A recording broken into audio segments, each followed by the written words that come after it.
May 21st, 2013, Cave City.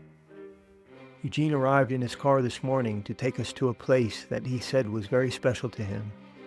We headed out of town past green fields and forested hills, making our way deep into the countryside, eventually onto a road made of dirt and slabs of concrete that was in terrible condition. Eugene said that some of the rural dirt roads get the potholes filled with concrete, but as the dirt continues to weather away, the concrete is left sticking up like a stone mushroom. Where we were going was 60 miles from Eugene's childhood home, and he said he walked there a few times, covering the ground in 3 days and sleeping in the farm fields along the way. He called the place Cave City, and we arrived into a beautiful landscape of sheer white mesas rising over fields of poppies and horse pastures. As we got started, Eugene gave me a handheld GPS device and a Polaroid of a bush with coordinates written on the back. He was taking me on a treasure hunt. I punched the location into the GPS, and together we followed the arrow across the field, then up a wooden hillside. When we got to the spot, the bush in the photo was right there in front of us, except the branches had grown much larger. Using my hands, I dug at the dry leaves and loose soil underneath until a few inches deep I uncovered a bottle of wine that Eugene hid 5 years before. I felt honored that he would give me a gift so long in the making. I believe he saw some of himself in my spirit of adventure.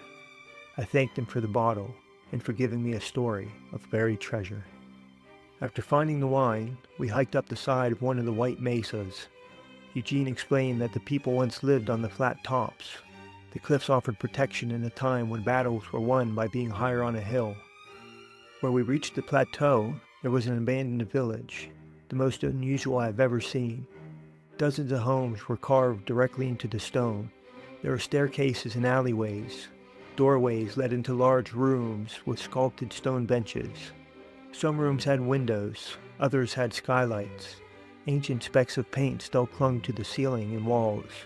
A tiny church is carved into a single large boulder. Eugene showed us what he called the honeymoon suite. He confessed, or maybe bragged, of spending nights there with girlfriends when he was young. The room was carved into the lip of the mesa, creating a natural balcony that looked out 50 miles to white glistening cliffs and distant green hills. I thought of Katie. A night in that ancient room is the sort of date she would appreciate. We ended the day in Sevastopol, at a hotel in the city. My parents took me out for dinner and we had a nice meal. So far in this journey, I've kept eating what I know and what I can cook. Having gone out to eat with my parents a few times already, I've enjoyed trying some of the local cuisine. Tonight, I got potato soup served in a rye bread bowl.